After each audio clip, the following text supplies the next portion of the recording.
not supposed to be talking, but we've got a few things to say, and I'm going to start with a bit of honesty.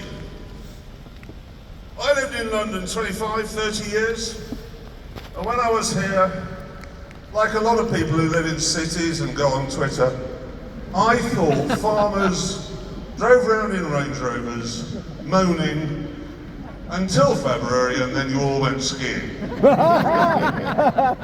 then about 5 years ago, I started farming.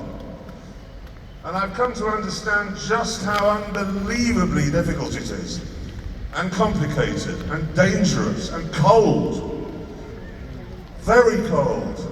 Even when we're harvesting, it's cold. And it's just the forest of costs that staggered me. £200,000. Somebody needs to turn their mics off. £200,000. We need a medic.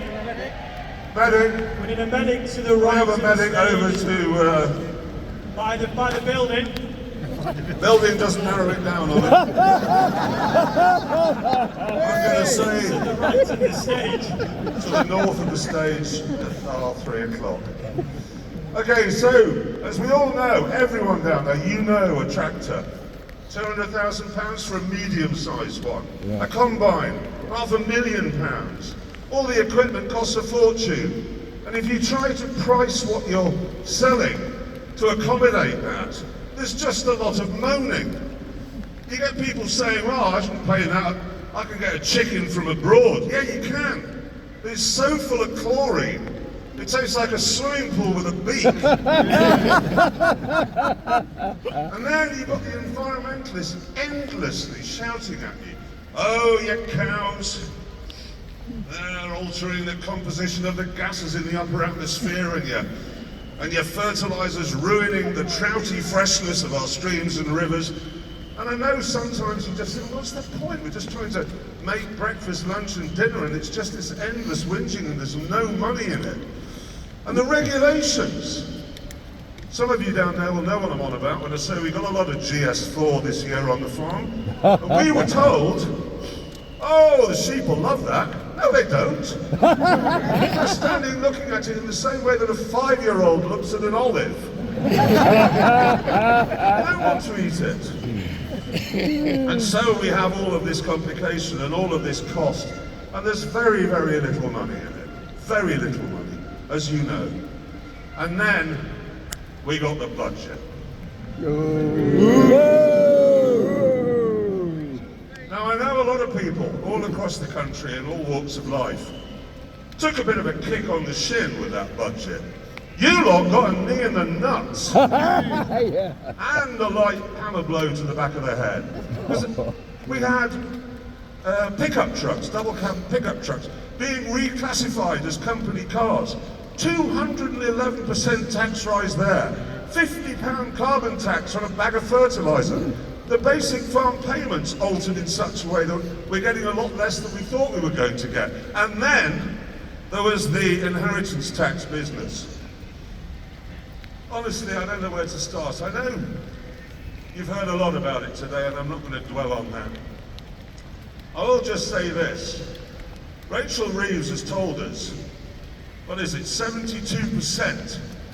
72% of farms are going to be unaffected by this. I've just been interviewed by Victoria Derbyshire for Newsnight. Let's see if we can educate her here, if she's still around, Victoria. How many people here, if you'd raise your hands, are from a family farm? I want to see, right. I hope you can see that. I hope we've got our cameras from the show up high to see. That's a lot of hands. Now, keep them up, and I want you to lower them if you think, and you've had time to work this out, you think you're going to be unaffected by the changes to APR and BPR. Put your hands down if you're going to be unaffected. Thank you. My case rests. Yeah.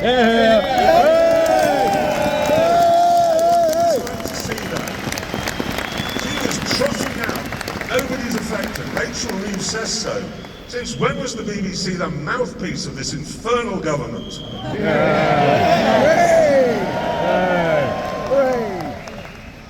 got to get the brakes on.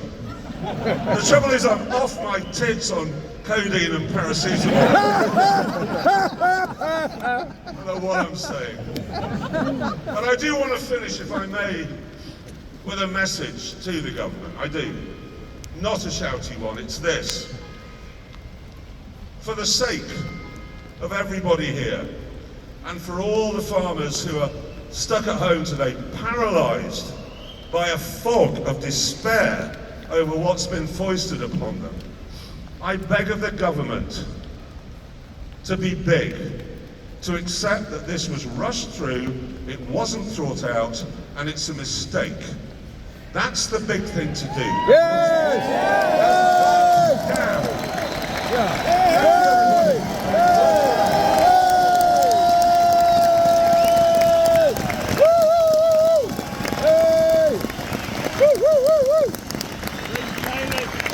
everybody always just asked me to ask you if you could all turn around now, because we'd like to get a photograph of the size of this protest. The camera's somewhere down near the cenotaph there. Hold up your placards, hold up your banners. Let's get a picture of this. Thank you once again. Thank you, Ollie. Thank you, Emily. Thank you, everybody who's put this amazing thing together. Thank you, Jeremy, as well. And also, last night at the Packaging Awards, he won an award.